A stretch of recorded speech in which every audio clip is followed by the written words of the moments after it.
Okay, class, so I welcome you back to another important chapter, and this is a very brief topic that we have to discuss. And this topic is entitled as the drugs we say. So before we start to understand that how come the drugs they would affect some growth of the organisms like the bacteria, we must be very much clear about the meaning of the word drug. So this is very simple, like it would be any of the substance that whenever you take it into your body, so this substance would modify or it would affect the normal chemical reactions that happen in your body. So if I were to just quote you an example to understand this, so if you remember in the nervous coordination and the response chapter, you would have learned there that in the neurons we have this presynaptic neuron, and then here comes the postsynaptic neuron, and then there would be these neurotransmitter vesicles having neurotransmitter molecules with us, and then on the postsynaptic neuron, we people would have these protein receptors with us, and whenever the electrical impulse was coming at pre, and if it had to go into the postsynaptic neuron, then these neurotransmitter molecules they would bind with these protein receptors. So this is the normal chemical reaction that is happening in our body so that we can respond to the environment.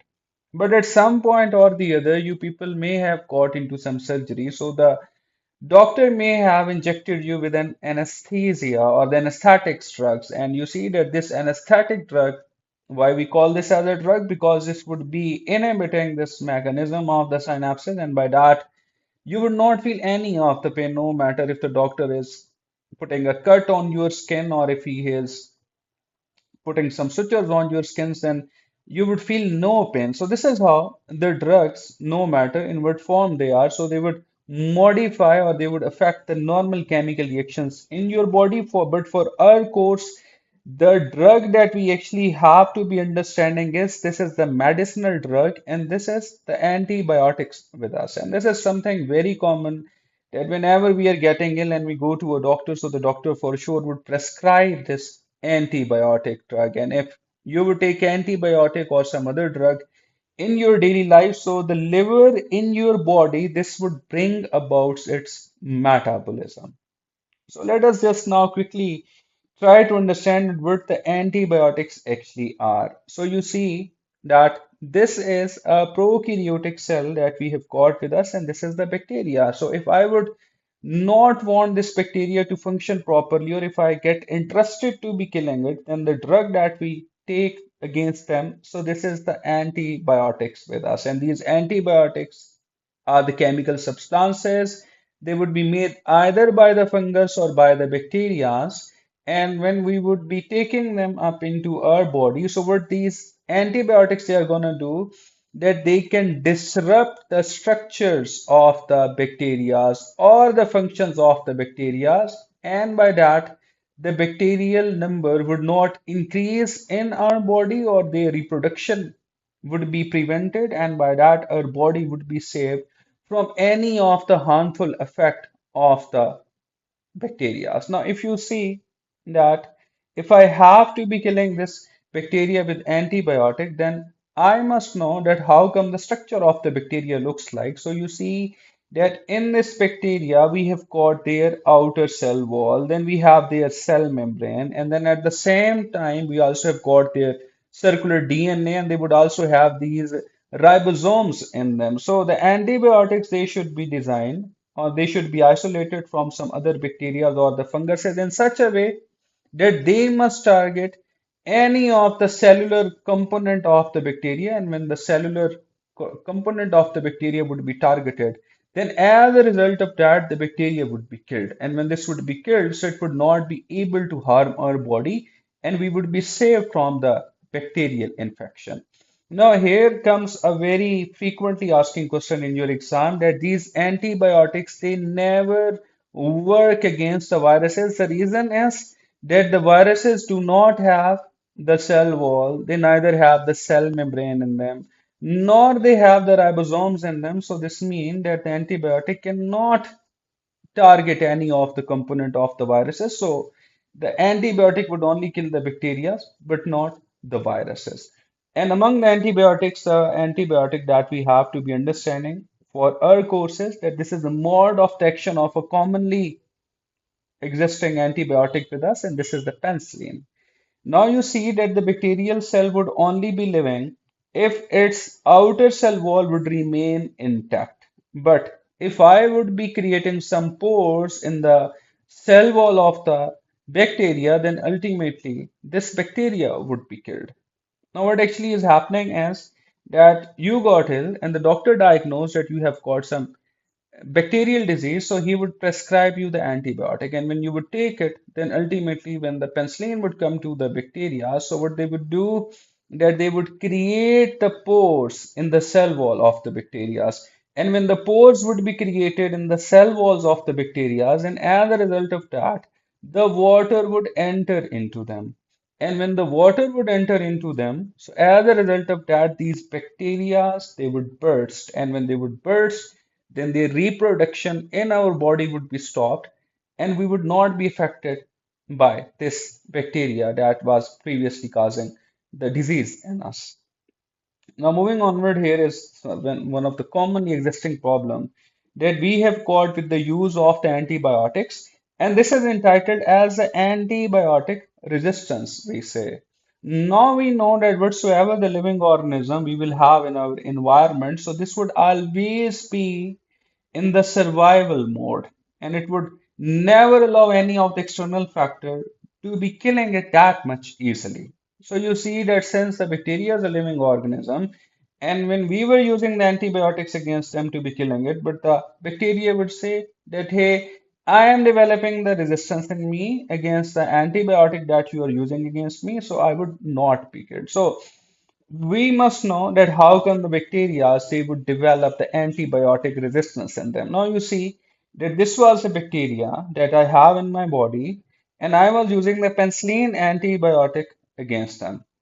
Okay, now what the bacteria would do that it will mutate its circular DNA. And by the mutations in the circular DNA, what we mean is that any sequence of the nitrogenous bases that we have got in the form of adenine, thymine, guanine, and cytosine, or in other words, if I were to talk about the gene sequence that we would have in the bacterial circular DNA, so that base sequence of the genes in them would change. And when that base sequence of the genes or the nucleotides is changing, then as a result of that, the bacteria can either make some enzymes in them, like the penicillinase enzyme, and that penicillinase enzyme would degrade this antibiotic molecule. Or the other way around would be that these bacteria that we have got by the mechanism of the antibiotic resistance or by mutating their gene sequence in the circular DNA, they can also develop some protein receptors in their cell membranes. And when these protein receptors or the protein pumps would come in their cell membrane, so they would keep on pumping the antibiotic molecules out of the bacterial cells, and by that the bacteria would not be killed by the antibiotic. So if I were to just simply read the points for you in terms of that how come the bacteria develops antibiotic resistance. So you see that initially when the bacteria when they are exposed to them, so as a result the bacteria they would mutate. And when they mutate, so they would change the sequence of the nitrogenous bases which they have in their DNA, and as a result of those mutations, the bacteria would start making the enzymes like the penicillinase that would degrade or that would digest the antibiotics, or they can also develop some protein pumps in their cell membrane. And when these pumps would be developed in the cell membranes of the bacteria, so they would pump the antibiotics out of them. And as a result of that, the bacterial cells would no longer be killed by the antibiotics. So our concern is that why the antibiotic would develop this antibiotic resistance or what are the causes of that. So the thing is that this is the overuse of the prescribed antibiotics. Like the doctor did not prescribe any antibiotic, but you are still taking it up. And the other thing is that whenever the doctor would prescribe the course of the antibiotic, so you have to take the complete course.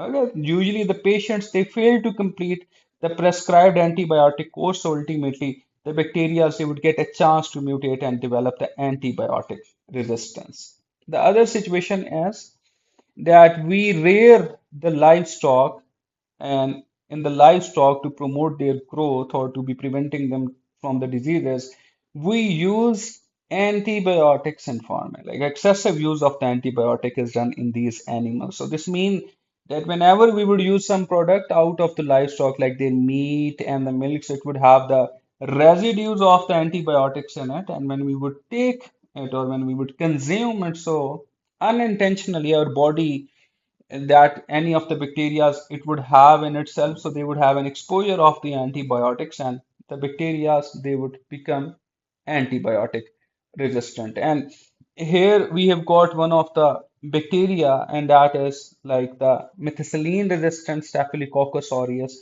And this is very hard to kill. The reason is because this has developed antibiotic resistance. So now the idea would be that, okay, if we have got such a great problem of the antibiotic resistance, then what strategies we need to follow in order to be preventing it?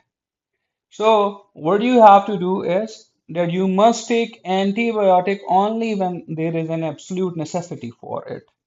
It must not be a case where you are getting a headache and you should start taking the antibiotics. Until or unless the doctor has not prescribed it, you must never take or eat any of the antibiotic. And it is our duty that if we have got diagnosed with some bacterial disease, so we should be completing the entire course. What usually happens is that after few days of taking the antibiotics, we feel fine. We feel a bit better and we stop taking it. So all the bacteria in your body, they would not be completely killed, and ultimately it would take us to the antibiotic resistance. And then the other thing is that we have to use a different antibiotics in those patients who are coming with the complaint of the same bacterial disease. Like if I were a doctor and some patients visits me after 3 months or after 6 months, and whenever I'm trying to be diagnosing him, then I would come across that he is being affected by the same type of the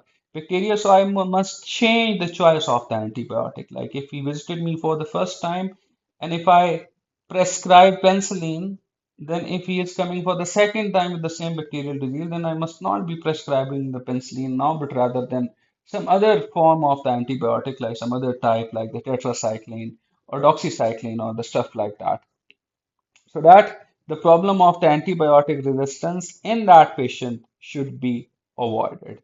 So I hope you would be clear with this topic. So see you in the next class.